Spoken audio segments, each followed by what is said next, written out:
Rain hammered against the tin roof, sharp and unrelenting, as though it were warning him to leave. Inside, dust motes swirled in the dim afternoon light filtering through grimy windows. Alex Harper crouched over a stack of peeling floorboards, prying them loose with a crowbar. The smell of damp wood and old pine filled his lungs, but he barely noticed.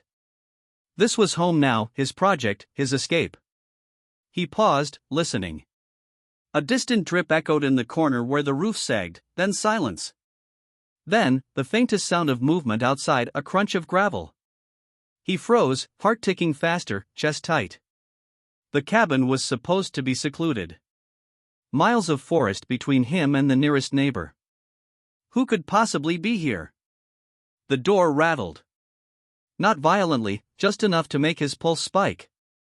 Alex stepped back, hands instinctively gripping the crowbar like a lifeline. He peered through the window, fogged with condensation. No one. Just the woods, gray and endless, swaying under the storm. But something was off. A shadow shifted behind a tree, too deliberate to be random. He shook his head and muttered under his breath. Get a grip. It's just your imagination. But the feeling clung, persistent and unwelcome. It had started with the purchase. He had been enamored by the cabin's rustic charm, the promise of isolation, the chance to restore something beautiful from decay. He'd spent months clearing overgrown brush, repairing the roof, and restoring the fireplace. Yet from the moment the HOA found out, it had been friction. A polite letter first, then stern warnings, then threats cloaked in bureaucratic language. They didn't want him fixing the cabin. They wanted it abandoned. And now, it felt like they had sent someone, or something, to make that point personal. He returned to the floorboards, but the crowbar felt heavier, the air tighter. Every creak of the old wood underfoot sounded like a footstep he hadn't seen. His mind ticked through possibilities. Burglary? Vandalism? No, too targeted. Someone wanted him gone. But why? Then a knock. Sharp, single, deliberate. Alex stiffened. He wasn't expecting anyone. Hello? His voice echoed in the empty cabin. No answer. Just another knock, faster this time. He moved toward the door cautiously, eyes scanning through the peephole. A man, wearing a dark hoodie and gloves, face obscured, stood there. No badge, no uniform, just the kind of presence that made the skin crawl. He tapped again, louder, almost impatiently. Alex's mind raced. Should he call the police? They wouldn't come out here fast. Too isolated. And if this was the HOA sending someone, calling the cops might escalate it. The man knocked a final time, then stepped back. Alex heard a crunch behind him and whipped around, nothing. He bolted to the window, heart hammering. The figure was gone, leaving only footprints in the mud. Larger than a typical sneaker. Deliberate. He swallowed hard and backed away. This wasn't a random break-in. It was a warning. The rest of the day passed in tense silence. Every sound, the wind rattling the trees, the rain hammering the roof, even his own footsteps on the boards, felt like a signal. He tried to focus, pulling nails, sanding beams, anything to keep his mind busy. Yet the shadow lingered in the corners of his vision, intangible but impossible to ignore. That night, he lay in the small loft, staring at the ceiling beams. The storm outside had softened, replaced by the low hum of the forest at night.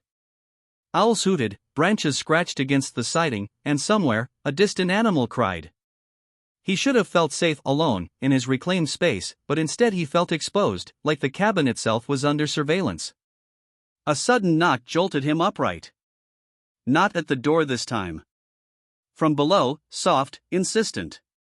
Someone, or something, was in the cabin.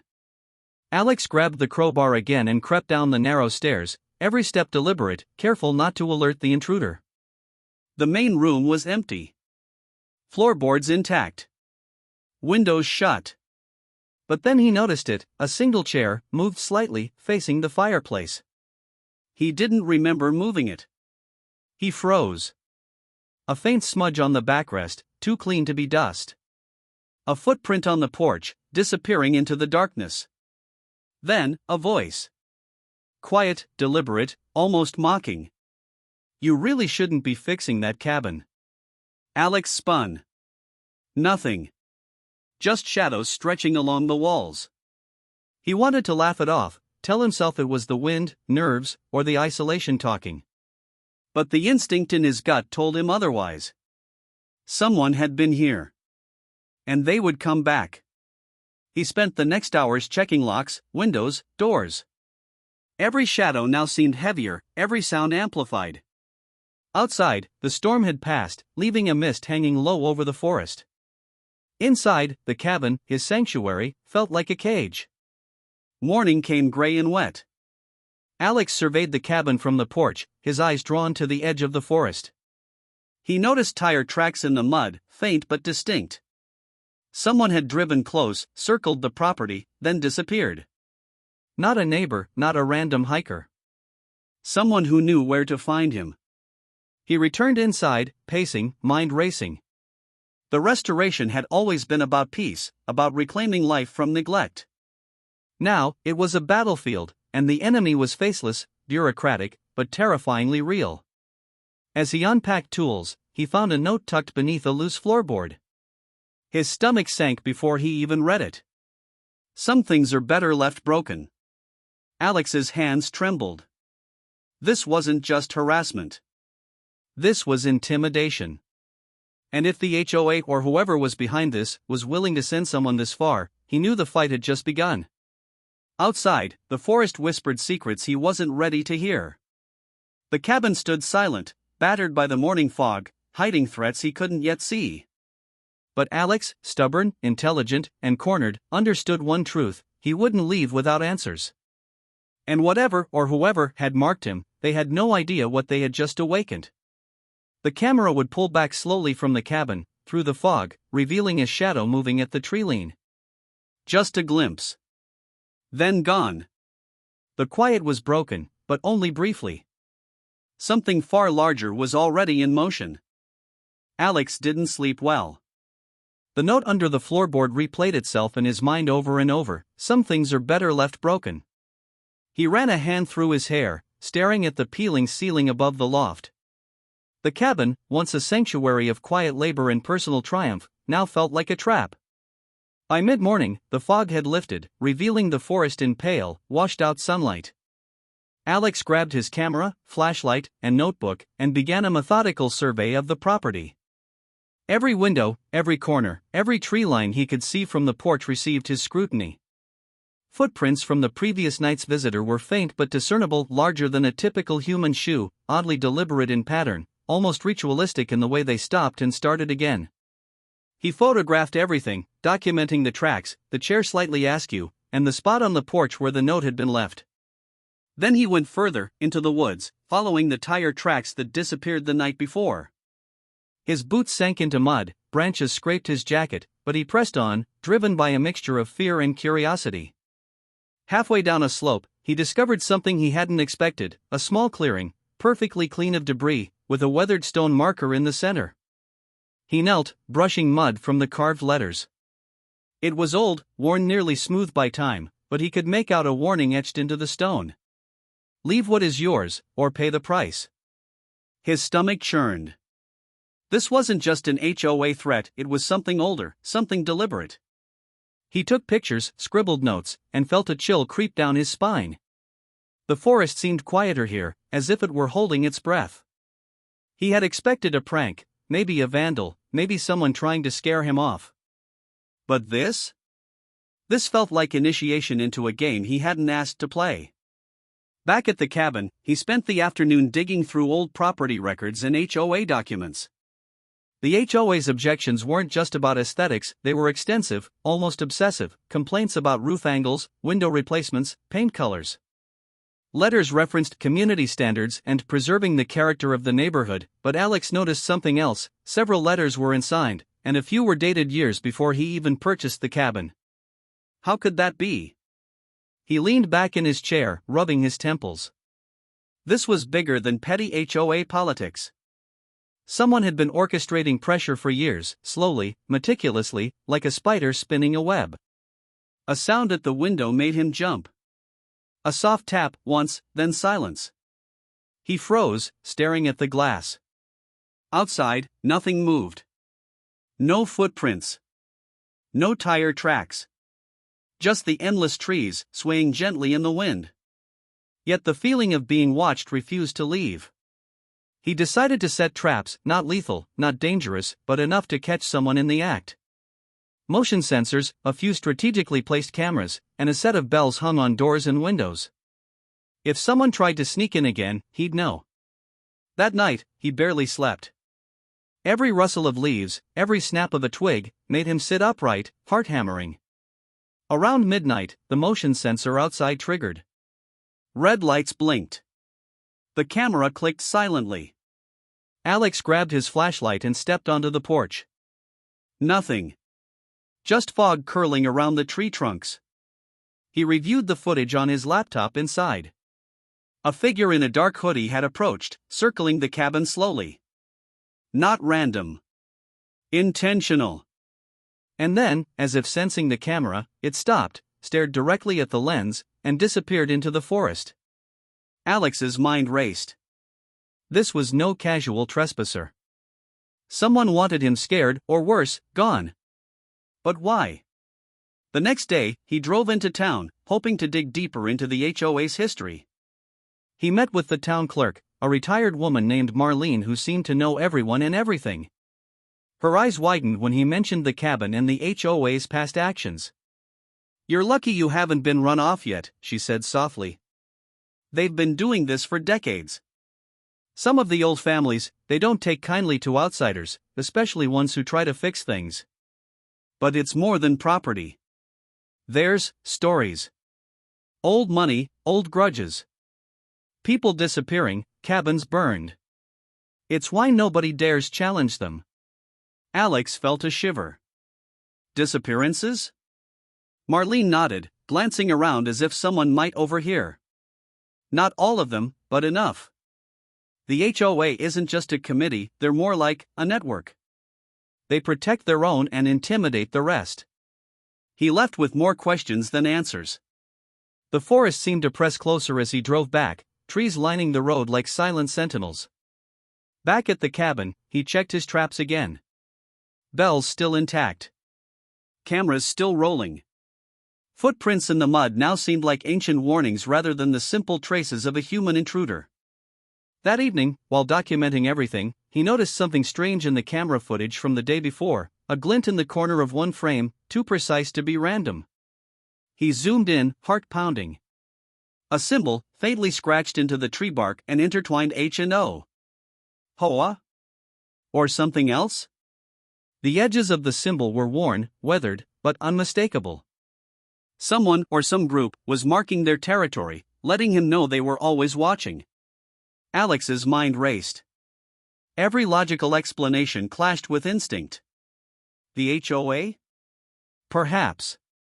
But the ancient markers in the clearing? The whispered stories Marlene hinted at? Someone had been orchestrating this for decades, blending bureaucratic authority with something older, more primal. As night fell, the wind picked up. Alex sat in the cabin, notebook in hand, piecing together a pattern. The intrusions weren't random, they were timed, deliberate, escalating. Someone wanted him to feel small, exposed, isolated. Someone wanted to see how far he'd go. Then a faint scratching at the back door. This time, he didn't hesitate. Flashlight raised, crowbar in hand, he moved slowly, listening. The scratching stopped. A faint shadow flickered across the window. He whispered, more to himself than anyone else, "Show yourself." A soft laugh. Low, almost amused, like someone enjoying a Predators game. The sound echoed through the cabin, reverberating against the walls, making the hair on his arms stand on end. Alex knew he was being tested. But he also knew he had pieces of the puzzle, traces, marks, patterns, symbols. The game had rules, and he was smart enough to start learning them. Outside, in the dense forest, a figure watched from the tree line. Every movement calculated, every gesture deliberate. The HOA, or something older, was not going to give up. But for the first time, Alex didn't feel entirely helpless. He had started seeing their methods, understanding their strategy, and that knowledge was dangerous for them. The night stretched long and tense, the forest alive with whispers and shadows. But Alex stayed awake, alert, documenting, planning. He wasn't just a target, he was a threat now.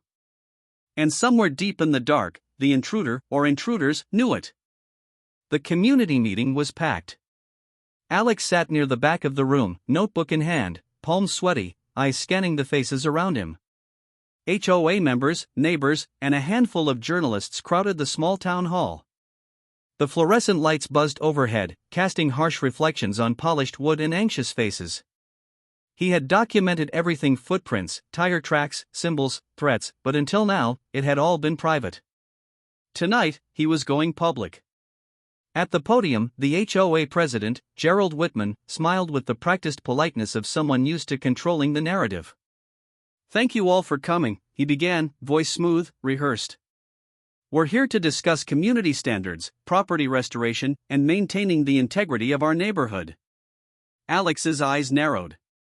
Integrity, he muttered under his breath. He knew that word used as a weapon. It meant power, tradition, and secrecy. The meeting dragged on, filled with polite nods, interrupted by murmurs of agreement. Then it was his turn. He stepped up, heart hammering, feeling the weight of dozens of skeptical eyes. "Excuse me," he said. His voice was calm, measured, but carried an edge that made the room shift. "I'd like to present some evidence regarding my property and recent actions taken against me." Gasps. Whispers. Gerald's smile faltered. Alex set up his laptop, projecting images of the cabin, tire tracks, the chair, the motion sensor footage, and finally, the photographs of the clearing with the stone marker and the tree symbol. The room went silent. "Notice the tire tracks leading close to my cabin," Alex said. "Footprints that don't match any neighbors. Cameras that captured a person, multiple times, entering my property without consent. And symbols," he gestured to the projection of the carved H and O. "Markings indicating surveillance and intimidation. I am not exaggerating.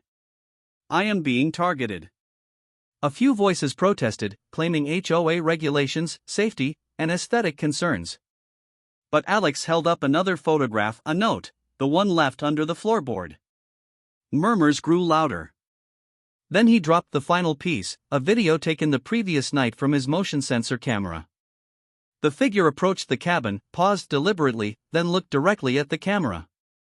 The room's atmosphere changed instantly, like a vacuum of tension sucking in every breath. Gerald's face drained of color. He stammered, That's impossible. This isn't." Alex pressed on. "You don't see the pattern, do you? This has been going on for years. Some of you may call it tradition. I call it intimidation, harassment, and in some cases, criminal activity. And I'm done letting it go unchallenged." The room erupted. Accusations, denials, and panic collided in a chaotic wave. Gerald tried to regain control, banging his gavel, but Alex had already activated a secondary projection, a sequence of the intruder's movements around the property, synced with timestamps. The effect was immediate. Journalists started recording, neighbors whispered frantically, and Gerald's composure crumbled. The HOA's network, built on secrecy and fear, was exposed in real time.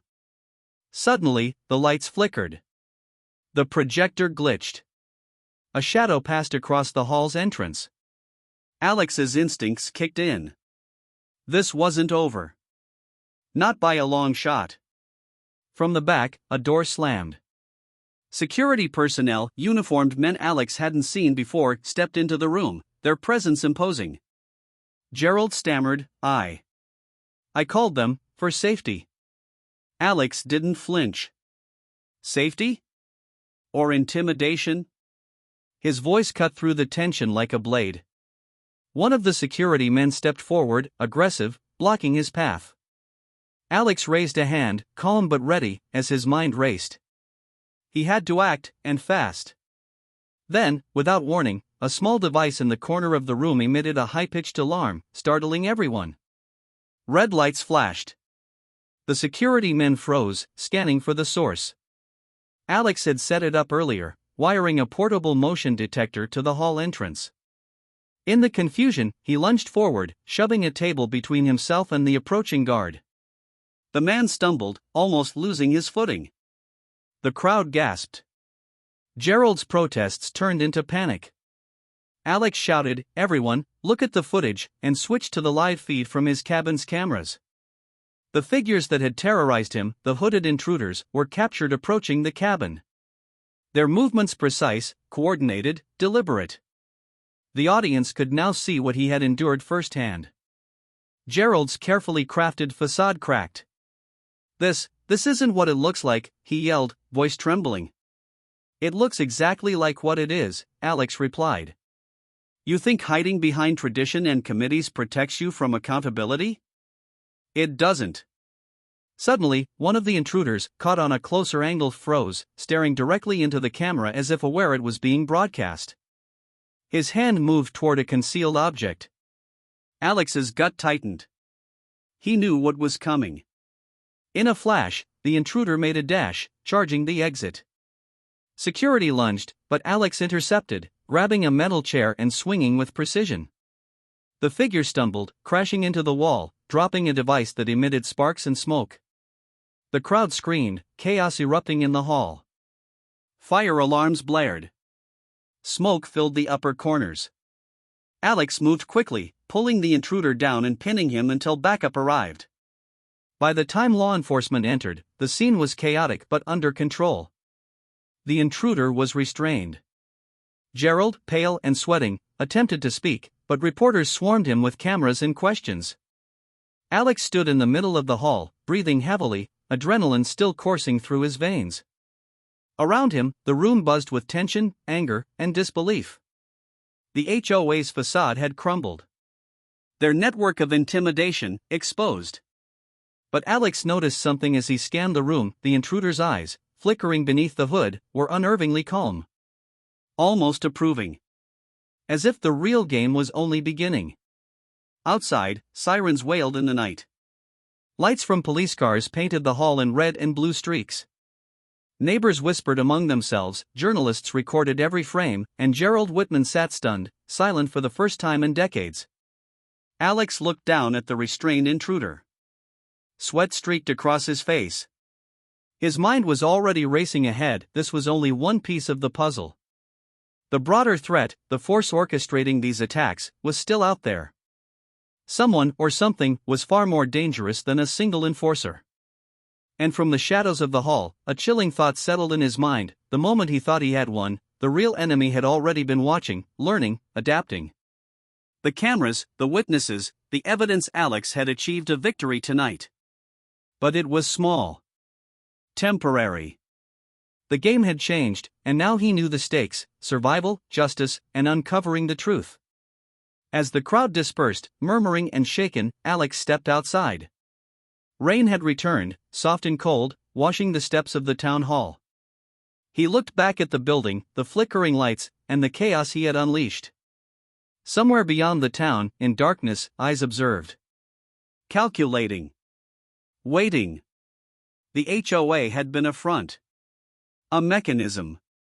The real force behind it all was patient, intelligent, and ruthless. And now, Alex had just made himself a target in a much larger game. Yet he wasn't afraid. Not entirely. He was alert, prepared, and he had proof. The tide had shifted. For now. The forest whispered promises of secrets yet uncovered, plans yet unmade. Alex took a deep breath, feeling the rain soak through his jacket. He had won a battle, but the war and the real enemy still lurked in the shadows. And the chilling certainty remained: whatever came next, it would be far worse than anything he had faced so far.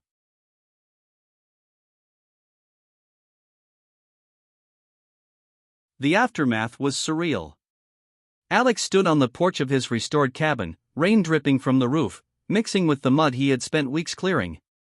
The confrontation at the town hall replayed in his mind: flashing cameras, Gerald Whitman's crumbling composure, the intruder's calm, almost mocking eyes. He exhaled slowly. It was over, for now. Neighbors had approached cautiously that morning, murmuring apologies or support. A few came to peek at the cabin, asking questions about the symbols, the stone clearing, the tire tracks.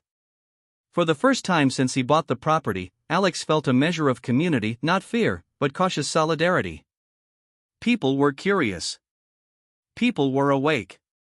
He spent the day repairing minor damage from the intruder's visit: smashed porch boards, scratched siding, displaced furniture. The act of repairing, of rebuilding, was cathartic. He paused often, gazing at the forest surrounding the cabin, noticing how it seemed both protective and menacing, a living witness to his ordeal. By afternoon, local law enforcement had concluded their preliminary investigation. The intruder had been taken into custody, but the reports made clear this was only one player, a pawn. The larger organization, or individual, pulling the strings remained a mystery. Alex had expected closure. He had hoped for it. But there was none. He sat in the cabin, notebook open, reviewing every piece of evidence: the tire tracks, footprints, stone clearing, carved symbols, letters from the HOA. Each detail hinted at a history of intimidation and control that stretched far beyond his own experience. He realized the full scope might never be uncovered. Yet there was progress. The HOA's hold over the community had weakened dramatically. Their meetings were now public, scrutinized, and televised. Gerald Whitman's resignation was imminent. Whispers of reform circulated among neighbors. For the first time, the system that had oppressed him felt vulnerable. Still, Alex couldn't shake the feeling of being watched. Every shadow, every rustle of leaves, carried a familiar weight. He had survived direct confrontation, exposed threats, and captured evidence. But instinct told him the danger hadn't vanished, it had only shifted. That evening, he lit the fireplace, letting the warmth fill the cabin. The smell of burning pine soot mingled with the faint scent of rain and earth. He poured a cup of coffee and settled into a worn armchair, scanning the forest through the window. Quiet settled over the land, heavy but comforting. He allowed himself a brief moment of peace. His phone buzzed, a message from Marlene, the town clerk. "Be careful. Some things don't end when the players are gone. Watch the symbols." Alex frowned. She hadn't said more, but the warning was clear. Someone, or some entity, was still at work. The subtle intelligence behind the attacks, the precision of the intruder, and the ancient markers in the woods suggested an organized network far beyond a local HOA. Night fell. The cabin creaked, settling into its restored structure. Alex slept lightly, dreams haunted by shadows and whispers, by glimpses of hooded figures moving just beyond the tree line. Every sense felt heightened, every instinct alert. Weeks passed. Life returned to a semblance of normal. Alex continued restoring the cabin, repairing old furniture, painting walls, fixing the roof. The work became almost meditative, a tangible reminder of control regained. Local reporters occasionally visited, documenting his journey, emphasizing the human resilience aspect. He cooperated, careful not to reveal sensitive security details, but enough to maintain the narrative of triumph. Neighbors grew friendlier. Some invited him to local events, others stopped by simply to chat. The sense of community, previously fractured, began to mend. People were watching each other, questioning decisions, holding officials accountable. Alex had changed the dynamics of the neighborhood without even trying. And yet, the forest remained unchanged. It held secrets, silent and immovable. Symbols remained etched into trees, though he had photographed them all. The stone marker in the clearing was untouched, enigmatic. Something ancient lingered in the woods, patient, waiting. One evening, as he checked the perimeter with a flashlight, Alex noticed a subtle shift in the fog. Shapes moved at the edge of visibility, too fast, too precise to be wildlife. His heart rate spiked, but he remained calm. He had survived intrusions before. This time, he documented, photographed, and retreated. Back inside, he reviewed the footage. A fleeting shadow appeared again, almost human, almost not. The hooded figure had changed, evolved, new movements, deliberate signals. Whoever, or whatever, was orchestrating this had learned. Adapted. Observed. Alex sat back, thinking. He realized he was no longer merely defending a property. He was part of a deeper puzzle, one that spanned generations, one that operated in shadows. But he also realized something else: he was not powerless. Intelligence, careful planning, courage, and persistence mattered. He had survived the first stage of the game. He had exposed the intruders. He had won a measure of trust from the community. Yet, as he looked out the window at the fog curling through the trees, a chill ran down his spine. A movement, almost imperceptible, caught his eye.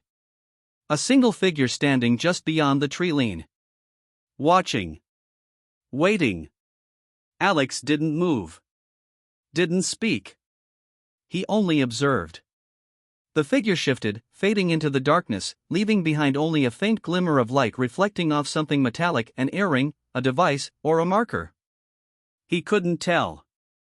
A thought crystallized in his mind: the battle was far from over. This entity, this network, this larger force had resources, patience, and vision. It had orchestrated intimidation, surveillance, and psychological games for decades. And now Alex was firmly on its radar. But he wasn't afraid. Not entirely. He had learned to anticipate, to document, to fight with intellect, observation, and strategy. The game had expanded, yes, but he was awake. He was ready. The wind shifted, carrying the scent of wet pine and earth into the cabin. The forest was alive, whispering its secrets, hiding more than it revealed. Alex took a deep breath, sipping his coffee, feeling the warmth of the fire against the chill of the night.